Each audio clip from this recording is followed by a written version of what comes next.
आजकल गुजरात में मिल रहे हजारों करोड़ के ड्रग्स एकमात्र संजोग हैं या कुछ और। मैं ऐसा इसलिए कह रहा हूं कि पिछले दिनों गुजरात के अडानी चलित मुद्रा पोर्ट में हजारों करोड़ की ड्रग्स बरामद हुई थी और उसके बाद पिपावाव नामक पोर्ट में भी काफ़ी मात्रा में ड्रग्स पकड़ी गई। आप लोगों को यहाँ पर मैं एक बात बता दूं कि इन दोनों पोर्ट पर मैं कई बार जा चुका हूँ और मुझे यह अच्छी तरह पता है कि इन दोनों पोर्ट में सिक्योरिटी बहुत ही सख्त है। सभी सामानों का और आने जाने वालों का बहुत अच्छी तरह से स्कैनिंग और चेकिंग होती है। इतनी सख्त सिक्योरिटी होने के बावजूद इतनी भारी मात्रा में ड्रग्स का बरामद होना क्या दर्शाता है? यह तो साफ हो जाता है कि इसमें हाई लेवल्स अथॉरिटी की मिलीभगत है। लेकिन कितना हाई लेवल है यह सोचने वाली बात है। लेकिन बहुत दुख की बात यह है कि इतनी बड़ी खबर होने के बावजूद भी गोदी मीडिया इस खबर पर चुप्पी साध लेता है। सिर्फ एक छोटी सी खबर कि संबंधित अधिकारियों से पूछताछ चल रही है और इसके बाद सब कुछ शांत हो जाता है, जैसे कुछ हुआ ही ना हो। अब मैं आप लोगों को थोड़ा पीछे लिए चलता हूँ। पिछले दिनों मुंबई में एक फिल्म कलाकार सुशांत सिंह राजपूत की मृत्यु के बाद उसकी इन्वेस्टिगेशन के दौरान नारकोटिक्स विभाग भी मुंबई पहुंच जाता है और उसके तदनंतर एक के बाद एक कई गिरफ्तारियां ड्रग सेवन के चलते हुई। गिरफ्तार हुए लोगों के दिए हुए बयानों के आधार पर ड्रग सप्लायर तक पहुंचकर उनको भी गिरफ्तार कर लिया जाता है और काफ़ी मात्रा में ड्रग्स भी बरामद किया जाता है। देश के आम नागरिकों को यह जानकर बहुत खुशी होती है कि कानून अपना काम कर रहा है और बड़े बड़े लोगों की गिरफ्तारियां भी बिना किसी राजनीतिक हस्तक्षेप के कर ली जाती हैं और उन गिरफ्तारियों का बड़े जोर शोर से कई दिनों तक गोदी मीडिया ढिंढोरा पीटता रहा।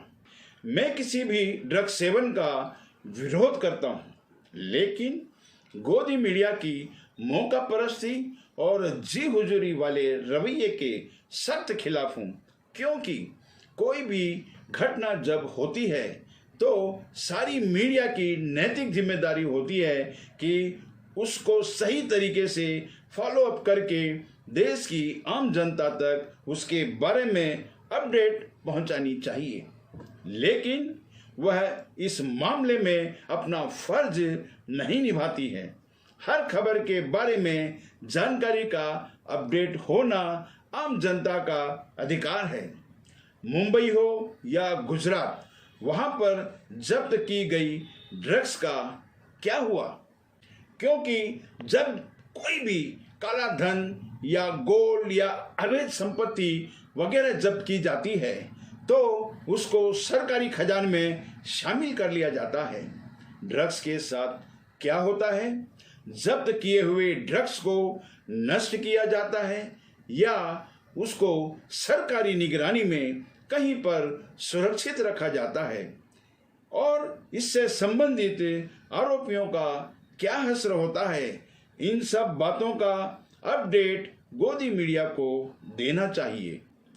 इसके विपरीत दिवंगत सुशांत सिंह राजपूत के बारे में गोदी मीडिया महीनों तक, यानी जब तक बिहार का चुनाव नहीं हुआ, ढिंढोरा पीटती रही।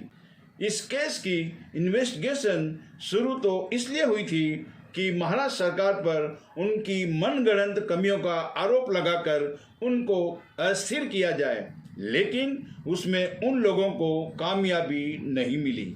फिर सामने बिहार का चुनाव था।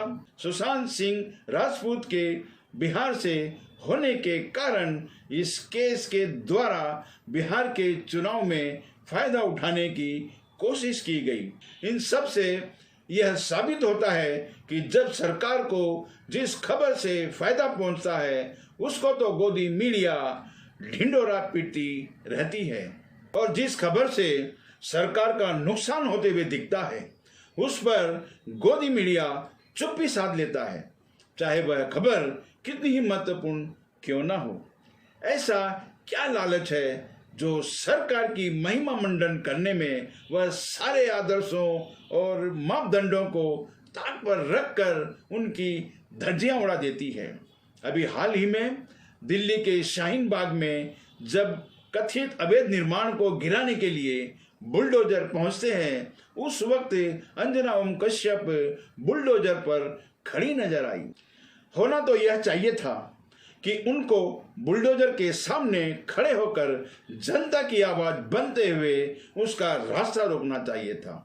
जिस तरह से वृंदा करात ने जहांगीरपुरी में जनता के समर्थन में उनका साथ देते हुए बुलडोजर का रास्ता रोक दिया था। लोकतंत्र में मीडिया एक बहुत ही महत्वपूर्ण स्तंभ होता है, वह जनता की आवाज होता है, एक मजबूत विपक्ष की भूमिका निभाता है। लेकिन आजकल मीडिया ठीक इसके विपरीत जनता की आवाज बनने की बजाय सरकार का भोंपू बना हुआ है और सरकार के समर्थन में खड़ा हुआ नजर आ रहा है, जो कि लोकतंत्र के लिए खतरे की घंटी है। अगर यह ड्रग्स स्मगलिंग नहीं रोकी गई तो आने वाले वक्त में हमारे समाज का क्या होगा, खास तौर पर युवा पीढ़ी का क्या होगा। वे शिक्षित होकर भी किसी काम के नहीं रहेंगे। यह सभी को पता है कि ड्रग्स की लत के बाद इंसान किसी काम का नहीं रहता, उसका मन कहीं नहीं लगता, ना पढ़ाई में, ना काम धंधे में और न ही पारिवारिक जीवन में। इंसान सिर्फ एक जिंदा लाश बनकर रह जाता है। अगर सरकार सचमुच देश का भला और विकास चाहती है तो उसे गंभीरता से ड्रग्स की स्मगलिंग को रोकना होगा। अपनी इंटेलिजेंसी नेटवर्क का सही इस्तेमाल करते हुए ड्रग्स ट्रैफिकिंग के जाल को ध्वस्त करना होगा, और यह सब करना सरकार के लिए कोई मुश्किल नहीं है। और मेरी उन लोगों से गुजारिश है जो जाने अनजाने में ड्रग्स की लत का शिकार हो गए हैं, प्लीज ड्रग्स की लत को छोड़कर इस घिनौने और इंसानियत के दुश्मनों के जाल को कमजोर करने में देश की सहायता कीजिए। और जो लोग ड्रग्स के सेवन से अभी तक दूर हैं, प्लीज भूल कर भी किसी के बहकावे या लालच में आकर इस लत को ना अपनाएं, वरना ड्रग सेवन हमारे परिवार, समाज और देश को बर्बादी की तरफ ले जाएगा। इसी के साथ मैं आप लोगों से विदा लेता हूं। जो लोग चैनल पर नए हैं प्लीज सब्सक्राइब कर लें और बेल आइकन के बटन को भी दबा लें ताकि नई वीडियोस की नोटिफिकेशन आप लोगों को मिलती रहे।